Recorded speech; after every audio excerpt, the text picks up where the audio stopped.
Brought to you by ExpressCare Health and Skin Center. Get in, get out, get better. Welcome back to Healthy Living. Tonight we discuss asthma and bronchitis. Asthma affects 34 million people in the U.S., and bronchitis is a common after a cold or flu-like illness. Joining me now with more on this topic is ExpressCare's Dr. Jitka Lom. So, Doc, how do you know if you have asthma? Well, the hallmark of asthma is wheezing, shortness of breath, and a feeling of tightness in the chest. Typically, people will begin having this at an early age in their childhood years, but it can also occur later on in adulthood. Okay, so what is asthma and what causes an asthma attack? Okay, so last week we talked about pneumonia. This week it's asthma and bronchitis. And a little review, we have our big trachea, that's our big tube that takes the air down, and then it breaks into the bronchi, which are the smaller tubes, and all the way down into the very tiniest tubes. That is where asthma occurs. Not in the lung, but in the tiny tubes that lead to the lung, the airways. We call it actually reactive airway disease. So they're kind of twitchy. The tube should perhaps be this big, but a trigger will come, such as air pollution, a cold, a virus, cigarette smoke, something that will cause that big tube, or it's tiny actually, but that tube to actually shrink. It'll react and clamp down. Now it feels like you're breathing through a very tiny tube, which you could compare to breathing through a straw. If you're breathing normally and now try breathing through a straw, it's going to be very, very hard. So that's why people with asthma have chest tightness, they feel short of breath, and they actually have trouble exhaling, and that's why you hear the wheeze. So I know asthma is fairly common, so what are the proper steps to take when you have an asthma attack? Right. So prevention's always number one, being aware that you have the disease. Sometimes people don't like the label of being told, especially children, that they have asthma, but it's really best to face it and know what your triggers are. So that way you can prevent the problem, meaning get a flu shot, wash your hands, try not to get cold, stay away from cigarette smoke, avoid pollution, all those things that can help you prevent having an asthma attack. But if you get one, then it's very important to nip it in the bud. So basically, if you start to feel a little bit of chest tightness, wheezing, and a little bit of cough, then we treat with a bronchodilator, meaning a medicine that opens the airway. These are usually puffers or nebulizers, and you can start using that almost immediately. Sometimes people will say, oh, I don't want to become dependent. I'm just going to wait and see if it gets better on its own. But it's really best to not wait. Just take a couple of puffs or use your nebulizer so that that airway can open up nicely and you can start breathing more easily. Okay, so I was wondering, my sister has asthma, but no one else in the family has it. Is asthma hereditary? Well, it's like this. The asthma tends to go along with allergic diseases. Asthma, allergy, hay fever, and funnily enough, allergy to aspirin tend to kind of go together.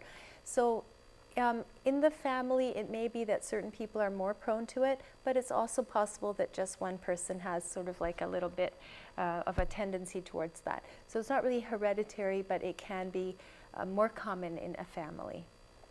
Okay, and a lot of times you hear about with your friends and family, someone might have asthma when they're younger, but they seem to grow out of it. Is it something you have for your entire life? You do, and here's the interesting part. So when you're a little child, those tubes we were talking about, you know, your body's small, and those tubes are really, really tiny that go all the way down into your lungs, the smallest tubes. So you can imagine if it's this big and it shrinks down a little bit to this big, it's really tiny. So little babies have a problem, and then as they get older and their breathing tubes get a little bit bigger, now when it clamps down, it's still reasonable. So you sort of feel like you've gotten over it. But actually it's still there. Your breathing tubes are still twitchy, you still have reactive airway disease, but you're not really experiencing symptoms as much because you're bigger and you can accommodate also. Now, as you get through your older years, suddenly you seem to think that your asthma has come back because now you're older and you have less elasticity, less sort of resistance. So it tends to be, again, a disease that will hit at the younger years and at the older years with a sort of like a break in the middle. Okay, that makes a lot of sense. Yeah. So what about bronchitis? It seems like a similar disease. What is it and what causes it? Right. So you can have asthma and bronchitis. Bronchitis is basically a disease of the tubes a little bit further up, bigger tubes, the bronchi. And it's inflammation of the bronchi. The chief cause is cigarette smoking and air pollution. But in our environment, thankfully, we have pretty clean air, except when there's some fog. And so typically smokers will get this. And remember, secondhand smoke is just as bad. Another thing that can really aggravate both bronchitis and asthma is the burning that people sometimes do in their backyards. So please don't do that to your neighbors. Okay, so how can you determine if you actually have bronchitis and not a minor cough or cold? Right. So with bronchitis, one of the hallmarks, of course, you're coughing. With asthma, you're wheezing. Sometimes you cough too, but with bronchitis, you're definitely coughing. And you're coughing up phlegm. That's why we ask you, what are you coughing up? Are you coughing up clear phlegm? Is it yellow? Is it green? Typically, if it's yellow, that's not so much a worry. If it's green, it usually often is bacterial infection. If it's bloody, it's really bad, and you definitely need antibiotics. But people with chronic bronchitis, meaning smokers that, they're always coughing. Every morning they cough up a big brown or yellow bunch of phlegm. And people with chronic bronchitis will just continually have this going on.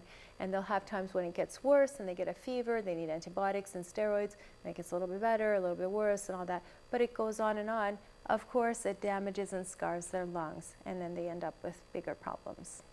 Okay, so I know you've mentioned that bronchitis can be caused by environmental factors, but is it at all hereditary? Bronchitis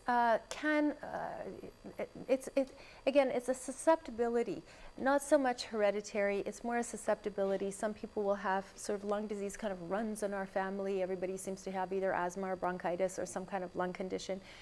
Not that common though. Typically this is something that comes from your environment. All right, thanks so much, Doc. Stay tuned because Healthy Living returns when we return.